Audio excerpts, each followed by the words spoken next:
Carthus, Wukong and Viego nowhere to be seen. No, Wukong's not there. Not Trundos and Poppies more than anything. What's going on? Esthir junglers out the window. Although, talking about Esthir junglers, Jarvan had a resurgence again over in the LEC. He was banned quite a lot. He was picked quite a lot. Youngest player again. But that was 12.14. Sure. It was when he's double buffed, let's say. Right now, he does have the buff on the E still. It's a shorter cooldown, which means you can get the double buff on the... what is it? It's a flag, thank you. Flag, there you go. Double cooldown, double buff. Like double buff? What? On the flag, if you have it leveled up, Got right? you, yeah. So I think, wait, he steals both red and blue buff? And I was like, no, you mean it was in the buff on the flag, not the Yes. jungler brain goes buff equals red or blue. I will say, quick note to anybody who's not seen Carthus recently, was played by Canyon in a win over Gen G of all teams right now, who are pretty much inarguably the best team in Korea alongside T1, but of course, recent form suggests Gen G definitely looking better. And Canyon was playing into a similar kind of matchup, and the idea is you win by avoiding Jarvan, and you win this matchup basically by farming so hard he can do nothing about it. Now, here's my question here, because seeing how last game went, Roscoe here is playing pre-6, the melee versus ranged matchup into the Yone. And Kryze has, historically speaking, clapped Kerberos with his jacks in this particular matchup, especially in game number 1. So, thank you very much for that as well. So, seen as tops of the map should have priority for Dan. We're looking to see if he's going to be invading that Carthus. Now, talking about Kryze, of course, in wins versus in losses, you see a huge difference. His damage, though, stays very close, which means that even if you put down this guy in laning phase, he will find a way to turn this around. Now, of course, if you manage to put him ahead, he will most likely give you a lot more. Now, talking about invading and talking about a lot of the priority, Kryze pushing top. You see Roscoe has a small push in the mid as well. They're gonna spot the Carthus right here. I'm thinking that rather than trying to get into Carthus' jungle and stop him, focus on getting Kryze ahead again. Yeah, I can kind of agree with that. Look, this is a guy who you can definitely use as a litmus test, right? To see whether he, you know, like when XL winning, you can see it in the numbers. You can see how he's working. We're going to see this early gank here from Dan. This is what we need to see. We need to see it work as both top laners taken down to low HP points and Carthus is pathing away.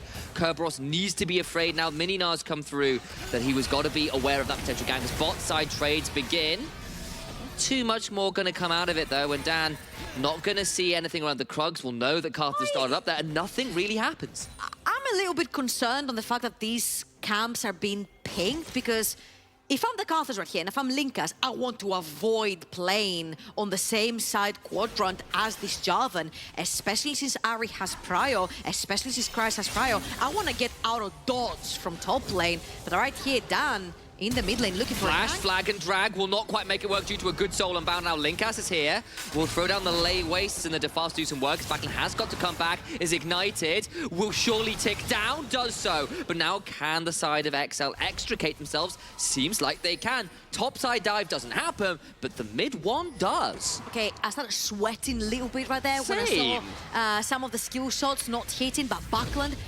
massive for JDXL, loses his flash, loses his teleport, ends up going down, and Roscoe, the only AP profile damage dealer in the team, getting that early kill onto the Ari, getting very close to that lost chapter, which will allow you to permanently shove in that mid lane is going to be huge. Now, talking about shoving in that mid lane and the Ari versus Yone matchup, a lot of the times in bigger leagues, what we see a lot of the Yones do is they trade their ultimate to take Ari's ultimate away. And once Ari doesn't have her ultimate nor flash, it's really difficult for her to team fight. Talking about flashes and shenanigans, mid lane. Yeah, mid lane looks like we might have as much as Linkas looking bot, so at the same time means that's not going to happen. All the while Backlund has had to get out of there, but gets a flash charm into him, and it will be a second death for Backlund here. Surely no way out. Roscoe now 2-0 on this Ari. Meanwhile, Venzer level 3. Oh, Venzer at level 3. FGG gets the kill. Venzer healing up best he can. It will be a 1-for-1 in the end as Venzer does fall, but at least trades back with 1. It is a 1-for-1, and there's 3 members of Dash towards the bot side of the map. So usually when you're diving, if there's an extra member and you lose and trade 1-for-1, it is in favor of the opponent team. But right here, Venzer is losing a bunch of the CS and experience underneath his tower. And unfortunately for him, he was not the one banking in on that kill either. It was FTG that ended up getting the kill with that ignite. And as we'll see this again, dive bot lane, they see Venzer level 3. They're rubbing their hands right there. They're like, the legends must be It's true. They're gonna pop down the slow from the Karthus as well, and then it's really easy to play around that because the slow stays up for quite a while, and Venzer only had this wall to play around, which means he was getting permanently slowed. His magic resist was lowered as well, so he ended up going down. Credit, of course, due to over to the side of FGG and the likes for managing to trade that back onto Sten, but you're right, it's still the fact that Venzer dies, and it's going to be another tempted play as Venzer has to flash the dredge line. Now down another summoner, FGG is back. Dusty doing their very best to make sure Venzer's Zeri is punishable, but Dan is right back in mid lane. He's got 2 kills here already with the Soul Unbound used. Got to be so afraid, but Linkas now coming over makes this one a difficult one to secure anything more on. So the difference between, as FCG here is going to get caught, but he's going to be able to dash away. The difference between a Sivir, of course, and the Zeri is that unless you're playing very close to a wall with Zeri and you're able to skip, hop, and jump away. Thank you very much. I still do want to go like a hip hop, a hippity. It's very easy. You see the anchor coming your way, you pop your spell shield, you get out of dodge. Zeri cannot necessarily do the same. So the second Venzer overextends and Sten is in lane, he can actually look for these hooks. And what that does is that it forces FGG to stick down in the bot lane, protect Venzer when the wave is in a state where Venzer can get dived until his flash is back up and available. So even though in the first game we saw the FGG roam a lot, the way Sten and then Voxne have played the lane, makes that so much. Get these flashes, to get these dives down the bot side of the map, makes it very difficult for FGG to leave the side of Venzer. Absolutely does, and of course, see whether that continues to be the case, because Dan and Roshku, on the other hand, have been very active. So while you've lost one of your roaming parts, this Jarvan has been all over the place and has been significantly more successful than they were on the Elise. Curb flashes, hops afterwards, and does get out, but does have to burn the summoner. So far, this challenge has to be working much better than the Elise. Has gotten the flash in the top lane, flash plus kill in the mid lane, another kill in the mid lane with a flashless backland, and now I guess Dan has to be looking at the top lane yet again. The second Minina hits onto Kerberos. Backland, still there's a small window where that flash is not back up and available for Yone. Yone much more difficult to pin down, of course, due to the ultimate. But if Moscow gets a nice trade, grabs the ultimate away from Backland, you could see an opportunity right there where both junglers will be looking. Talking about junglers, Arthas is on that level 6. Oh, yes. Trade. So if you get a very bad trade, all Linkus has to do is press the magic R button and collect the kill. Absolutely, and there's definitely worlds here as well where you end up seeing the economy ultimates from Garth. It's like, it's 3 minutes until a dragon. I can press R and it'll be back on cooldown. And get the first item real quickly. So let me go. This is what I need to bank. It's like it's the bank of Karthus going. I press R, steal some gold, come back. This is great. Hasn't decided to do that, of course, as yet, but can start using that and has definitely built raw AP right now. Nothing like boots to take away from the AP numbers right yet. And of course, as this game goes on, we saw what happened last game when the Graves managed to get increasingly ahead of the Elise. See whether Linkus can continue to use those kind of strategies against Dan, who has gone towards these more aggressive early playmaking options. And I really like the fact that you mentioned that he's gone for pure, raw ability power, no boots, no nothing. Linkus cares more about pressing his R button and banking in as much gold as possible for the first strike. The more damage you do, the more you get to bank in. So really good stuff right there from Linkus, who so far, even though he showed us a lot of proactive junglers during the regular season, I have to say, here he's following more of the AFK, we're chilling, we're farming, we're outscaling, we'll play the dusty team fighting game that we know we can play the best. Because we have mentioned many times, I think Bifrost did it as well themselves, if we find our best game, no one can beat us in it. FTG and Venzer are under fire in the bottle, and remember, Venzer's flash still not up and available, so Dusty will deprive him yet again of experience and gold, which is something that they've consistently done throughout these 2 games that we've seen. Eyes on the top side of the river, though. As you can see, Dan has started up the Herald. No real contest from Dusty. They take the plates in the bot side as trade, but even down the river, you can see a lot of control wards in there for JDXL. There were a couple of wards over walls from Dusty to have an idea of what's going on. It's how they knew that Herald was happening, but JDXL certainly trying to make the most of these early power spikes, and now with a dive opportunity, Curb really wants to hit Meganov very soon. He might have it just in time. Ooh, another turnaround. Fly's got to flash away. The caster is going to come through. Ultimate down survives, though. No way. He left it because he thought he was going to get the kill onto Karthus. Buy your be items, people, because it works against AP champions very early on. That Kindle gem right there saved Cry's life. That roam and that dive was very dangerous because Kerberos was just hitting Mega. Now you'll see that Kerberos here focuses maliciously on trying to get that rage bar to full to transform into Mega. Now you get extra combat stats from it, which means he forces Cry's flash, but he doesn't get the Mega Gnar down. Yeah, seriously, he was going to leave that, try and stun down and get the kill onto Cry's at the same time. He gets neither, he dies. That is so frustrating, and just a slight miscalculation. Honestly, that dive did not go well. It shouldn't have worked out, but a little bit of a fumble at the end of it there from Kerberos and crew, and you end up in a situation where another kill goes the way of JDXL. Now, of course, with Venza having his flash up and available, I'd like to see FTG on the run again. I'd like to see him roam the same way as Stent has been doing. Now that Voxne on that Aphelios has the mobility with the boots, he has his flash available. You've seen Stent go all over the map, whilst keeping the bot side of the map always lit up in words, especially since Voxne has stayed alone down the bot lane for so long, making sure that their AD carry cannot get dived. And with any chance they get, these chickens have been gone every single time in both of these games. Oh. Another attempt there, of course, a little bit harder to lock down the Yone post the level 6 we mentioned, because yes, he might pop back to his original point, but he's then got an ultimate to try and escape, and not gonna find it this time around. Oh, all the while, though, Venza will get pulled out of that lightning rush, nowhere to go. Spark surges way into a grave. Nice hook there from Sten, who uses the flash very aggressively. And the refill is going to be popped into that mid lane. JDXL are trying to make a trade for the AD carry, but in 3 seconds, there's also that dragon that's going to be spawning. First dragon has gone to dust his way. Linkas is around, but Moscow is threatening with the entirety of that mid lane tower. He's going to put down some poke onto Buckland as well, and JDXL are the first ones towards that dragon. They're going to secure themselves a dragon, but very crucially right there, Venza with full flash, and he'll get caught, unfortunately, by Sten's anchor. And Dusty managed to get 1 kill onto that Aphelios. Yeah, I think so. I'm not sure whether Venza's flash was just on cooldown at that point, but whether if it was, it sounds like it was off, and as a result, he still doesn't use either of them, does go down, and yeah, falls down there. Pretty frustrating, of course. XL still pretty happy in this game. Got themselves 1,000 or so gold lead, but you know, you start to see this Yone, this Aphelios with some items. The Karthus keeps farming up, and things might get trickier for JDXL, but right now, feeling pretty happy with themselves. And I'd say here you have a lot more late-game shenanigans as well, with the Jarvan locking people up, reaching in the backline towards Karthus and Aphelios, for example. Kerberos right here will have the chance to get away, but having the Jarvan right there, having the Ahri, having all these late-game champions that can actually make a pick into the backline makes a lot more sense. But Sten's still continuing to be a bit of a nightmare here for Venza, stealing away as many of these Crux as he can. Does get a few of those and takes them away from Venza. Like, I did all the hard work here. This is very rude of you. And then Vox is going to take another plate down towards his bot side. In fact, might even look for all of them here. Of course, no one else around really to add on those additional Bastion resists as the first plate falls, but will for now stand on about a couple hundred HP for, in this bot side. My question here is, in the previous game it was pretty much, does Buckland get to delete the backline of XL, or is it going to be Cries on the Jax that deletes the backline of Dusty first?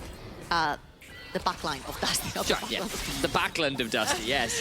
So the answer right there was backland on that Akali was absolutely huge, and he managed to delete everyone. Now, right here, where you see the money distribution has gone for both teams. One set for Dusty, has gone down to the Voxne. Same story, 2 different games. All the tower platings down bot, almost the tower as well.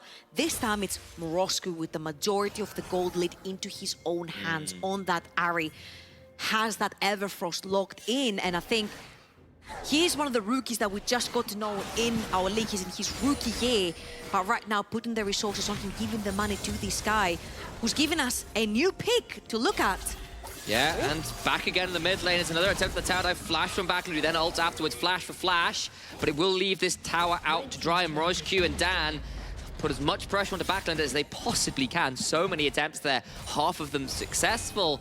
Has left this this star mid laner from Dusty down a few of his usual tricks. And I'd say a little bit of a head scratcher, and why I mentioned also Linkas falling back to these farming AFK champions in the jungle was the dynamic duo we had always seen from Dusty, the mid jungle duos, the Yasuos and Dianas, the Yasuos with Talias. the champions that link very well together, and they roam them up, and they end the game so quickly that the damage per minute doesn't get to skyrocket because they just choke everyone in the early game. And right now, I feel like Linkas falling back to something that scales more into the late game has allowed Buckland a few instances where he could get punished. And so far, mid jungle duo from JDXL, at least in this game, have been seen to link up much better together to try and shut down the threat that killed them in the previous game. Of course, still a very even game gold-wise, and one dragon apiece as well means that, yes, you managed to get some things rolling, but if this Karthus can keep farming up, if this Aphelios and Yone aren't put that far behind, things still get pretty tricky as top lane tower put under siege. Dan hooked up, but not taking aggro quite yet. Charmed up now with the quickness. Mustengo's golden, as does Link, as double stopwatch pop. Roscu has used the ultimate as well, though. For now, the dive is thwarted, but it comes at the cost of those very important items. Stopwatch is down as the Herald is spawned. Very crucially, though, you burnt Linkas' flash, which means he gets hit by a flag and drag, a cataclysm, a charm from the Ahri. He goes down really quickly, although killing a Karthus, we all know, doesn't achieve much because he deals a bunch of damage in the afterlife. From Roscu over the wall, just out of range of the charm and the Orb of Deception, though. So Herald's still going to be over to Dusty, who earn enough out of JDXL to secure that Herald in their inventory. Teleport now towards the bot side from Kerberos, and Venza won't be able to get too much done on the top of that tower. Yeah, and Venza also needs to be extremely careful right there because he doesn't have a tower behind him, and Kerberos can actually run him down. On the flip side, that Rift Herald that Dusty went for has actually netted them yet another tower, yet more gold towards that Aphelios, who has the Gale Force, goes towards that second item pretty quickly. And if we can see a little bit of difference in gold between the AD carries, both had scaling into that late game, you see that Voxen is almost 2,000 gold up. That puts, of course, a lot of pressure onto Den Vox's Aphelios, having to play into an Ahri, Jarvan, and Jax combo. Of course, last game we saw not the easiest game for Den Voxen. They got punished a few times with 0-4-4 while the rest of his map was doing very well, but did have a lot of members jumping at him and trying to make his life very, very difficult. A little bit easier perhaps this game, with the exception, of course, of the Jarvan being very, very obnoxious, but need to see whether Den Voxen can have a more stable game here as the Dragon being started up. And JDXL are teleporting in, they want to fight this. Yeah, Crysis stepping literally in the face of Dusty. There is no flash for Linkas. Nowhere to go. Now down into his passive. The Fear Beyond Death coming through will now pop the Requiem. Moroshku looking for a flank. Not the biggest ult ever, but does chunk out some people. Big turnaround, though. But the one about back into the backside, charmed out of his ultimate. Big gnar onto the wall, though, on the other side means this is still an even trade. 3 for 3 is the fight right now. Venza slowed down by a boulder toss. Then Voxen again forcing forwards. Gets a flash heal out of Venza. And JDXL have to retreat. They have to retreat. They lost the jungler, and so did Dusty. I feel like JDXL right there left way too much room for Dusty to move forward, especially after they lost their jungler. And Roscu is still lurking, still looking. Venza's gonna push mid lane, but at the end of the day, it is Dusty. They get their 2 kills, and they also get their second dragon of the game. And let's look at this again. We mentioned Linkas. He burned his flash on the top side of the map. He missteps slightly right there, gets instantly punished. And Roscu had an opening, he had a flank right there, takes it a little bit too late, and has to use one of his dashes to actually get over the wall. The second one right there is not going to net him a reset. And once Crysis goes all the way into the backline, then Voxne has more than the best guns that he could have had to get rid of any melee threats, the white and the red. Yeah, and that means a lot of flashes burned for JDXL now as well. Dan and FGG, the only ones with them right now. Of course, Den Voxen had to burn his to get out of the Cataclysm. And that could be critical if another fight was to break out anytime soon, of course. Assuming he can stay safe, we'll likely have that up for the next big objective fight. The mid lane tower now into siege as Dan looks for a potential angle. Yeah, and if you look at that Crysis towards the bot side of the map, doesn't have the flash available, could take a lot of hurt. But what really is important here is that Roscu, top side of the map with Ignite, no teleport. He's actually going to be perma-pushing, and JDXL are going to lose their mid lane tower in trade of a top lane tower. Not really worth, but considering that Roscu is the guy with the most money right now on the side of JDXL, you definitely want to be playing towards his side of the map. So using him as side lane pressure, maybe trying to lurk someone over to try and clear the wave and then punish him. But I think this is going to be a story of who can carry the hardest right here. Can Roscu actually snowball his lead with that Ahri, find the backline access?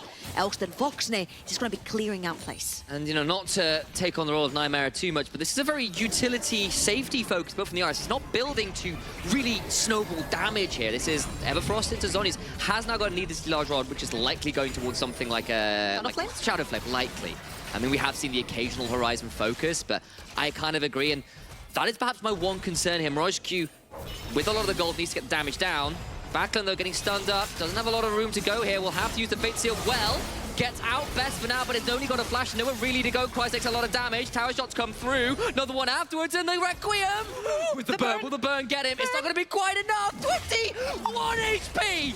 1 HP he ticked down to. Seeing this happen, I was looking at the other side of the map because I'm like, you have an Aphelios, you have a Karthus, you can burn down this Baron so quickly with these two picks. But on the other hand, Dusty are going to put the pressure in the middle, and they're going to put the pressure onto the top side of the map. Rosk, who's looking for Kerberos. Prize is clearly not a music fan, survives with such little HP, ignores the Requiem coming out of Karthus, but now Kerberos, as you said, taken pretty low. FGG pops the quickness. Stent gonna try and trade this one out. Now flashing back. Moonlight Vigil splashes over a couple, but not too much more. Depth charge burned as well. Is there a teleport option for Cries? Not really. So Dusty will be able to extricate themselves, but they do get the tier 2 in this top lane. Yeah, and honestly, again, JDXL are going to trade a Q, a tower, and Dusty instantly reply with a tower. This series is closer than we thought it would have been. You saw it from people voting in the first game as well. They thought it was a 20-80, then they thought it was a 45-55. Right here, XL are putting up a pretty even fight versus Dusty. Dusty, a team that is on a 10-0, 11-0 win streak right here if we count their playoff series. And we're looking at these late game team fights that Dusty is so known for. And the longer the clock ticks, we're getting a little bit worried for JDXL and how they're going to fight, because Ari's really good at picking people off, but it's not necessarily the best front-to-back team fighter there is. Dan gets hooked as he was looking for an engaged in Voxy. Still no flash, needs to be afraid, but XL have to run back. Now Danzek is has to flash out of the Fate Seal, has a blast cone out. Kerberos looking for the Mega Nod, gets a big chunk of Defender who's down to half HP. And with Baron alive but no Dragon, I think Dusty can just turn and look to burn it. XL are looking for picks right there. Your money is in Roscoe. Roscoe was taking the blue buff over on the top side of the map. Dan loses his flash, loses his HP bar. Venza, very low HP bars as well. Well, we've talked about Requiems. They're going to talk about a crescendum instead. The rising damage coming through. Backlund steps forward, gets as much damage as one. But the turnaround, FGG sets up for the mother of all cataclysms. And Dusty melt away like dew in the morning sun. Cries will get another. A Requiem comes down, but there's nothing to be found. Baron to JDXL. Initialize, I'm getting deja vu, because exactly at these minutes, JDXL aced Dusty in game number 1, and then they proceeded to throw it all away. So JDXL fans, get excited because it was a fantastic team fight, but now JDXL need to replicate. There were no flashes right there for Den Voxne, and you can ban the rel off all you want. FGG shines on a lot more engaged champions, getting that 3-man knockout into a 4-man cataclysm, into Venzer hitting people unbothered in the backline. That was a near flawless teamfight engage right there from JDXL, showing also their prowess right now, and also giving a lot of hope for this best of series. Now having the Baron, you can use this on your Jax to create pressure and move as a 4-man unit on the map, trying to find these picks with the Javan, with the Ari. Critical win there for JDXL. They also get to take a hold of this Dragon. You can see Dan's on it right now. Dusty need to weather the storm here. Mirage Q, dodge away from the house being thrown by this dinosaur-sized Gnar.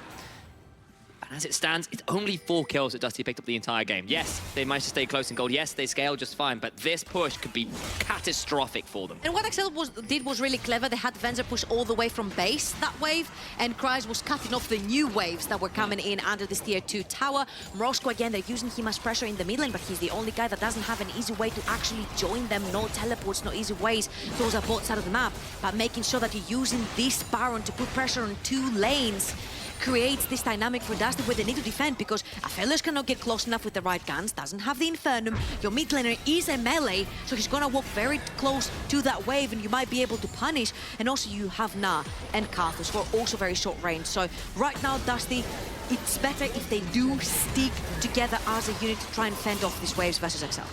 Doing their best to do exactly that, but they've already claimed the tier 2 in mid lane. Tier 2 in the bot lane, though, still at about half HP. About 1 minute left on the Baron power play, though, so can still make some damage come through with another wave or 2 coming through.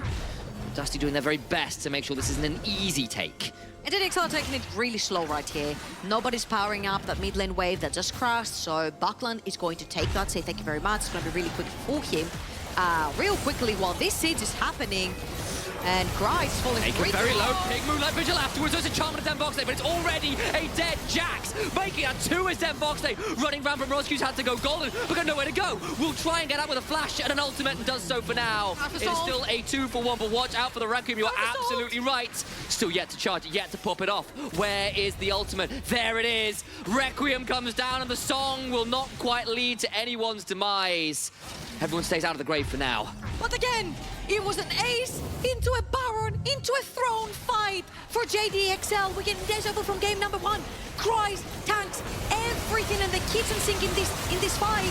And no one takes a tower. Yo. Cries ends up going down to the tower. And Buckland, yet again, he's been such a nuisance in the backline of JDXL. Whilst Roscoe and Dan cannot necessarily reach the backline too well, especially since Cries is dead. So I feel like a mistake, an overstep right there from Cries on that Jax cost JDXL this particular team fight, and now they need to rinse and repeat. They need to figure out again how to get this near flawless team fight that they had around the Baron area. 2.5 minutes for Dragon, 2.5 minutes for Baron. Of course, eyes on Demvoxne's flash. It's down. That might make that a little easier. And of course, FGG has been honestly pretty phenomenal at finding the engagements, and Dan has done a pretty good job at following up on them. We've seen it work. We know it can happen. Problem is, if you don't quite get it right, suddenly Aphelios gets to stand and deliver. We know what he can do with the right weapons. Backland then has everyone grouped up to try and ult everyone. Kerberos with the Cataclysm Walls can turn it around. You need to hit those engages properly, or it is lights out. And honestly, they need to have the 3-man call on the top side of the map, dive in the backline of Dusty, Cries on the Jack, Stan on the Java, and Ari from Roscoe. These are the 3 tappers that are extremely mobile. They can reach that backline, can cause havoc. Reach the Karthus, reach the Vox, and like you mentioned, without flashing the backline, take them down. Or if you do get to stand still backline, he's gonna dive in the backline. Yes. And backline who's not had one of the best games right here. No. He's had a rough one. 2. The mid-jungle duo from JDXL have made sure to shut him down on this particular champion very well. And the rookie right here, Mroscu, is making so much happen on the map. 405, 650 gold bounty. XL looking for that team fight, they're looking for that pick. Absolutely. Brief palate cleanser before we hit what will be a big objective. Okay, I like that. And we'll come in with what's hoping is, alas, no tweets. No! The traffic lied to me. There are no tweets. No palette cleanse, okay. I tried to palette cleanse. Back. So alas. Here's the win con. The win con right here is this Ari who's purchased a second, Needless Lad's Rod, going towards that death cap, reaching the backline, assassinating the Voxne and Linkus is the name of the game for Dusty. Because the longer this Karthus stays alive, not only does he get to put damage down while he's dead, if he stays alive for longer, he gets to put down that much more damage. And then as the fight goes on, the ultimate can take away all these people from JDXL trying to run away with very low health bars. Now, the Dragon's gonna be coming up. 30 seconds for Baron as well. It's gonna be so points for both of these teams, but it seems like they're both willing and eager to fight for this. Dusty, really lovely, pushing that mid lane wave, trying to get control of the jungle first. There are 2 wards that are behind them, but I'm assuming Voxne, that was his stopwatch. He just burned his stopwatch. He got pinged, they saw him on the That's a wall. massive, massive blow, Demvoxne. You cannot make mistakes like that. He is a champion of the NLC, back on Tricked. We know he's got what it takes, but you cannot be making errors like that, especially from someone who is a veteran in the squad. Cries on a flank, looking for an angle, and Demvoxne is hatching a ward. They know exactly where he is. Need to be afraid. Voxne still stay alive, but that will be a big flash down around the charm! It's huge! But what about Mroscu? He's going to go on the backside, Cries to the backside, and Benta will make short work of everybody else. It's a complete wipe! And JDXL surely could just walk on in and end the damn game. From 20% chances from the viewers to 45% chances from the viewers to winning against Dusty in a very decisive manner. 3-1 and 13 for jungle. 6-0-7, the first game that we've seen Morosco sign. And JDXL are going to equalize here. Roscu has the game of his split here in the NLC, and he'll help lead JDXL to a score here. 1-1, they tie up the series. I don't think with JDXL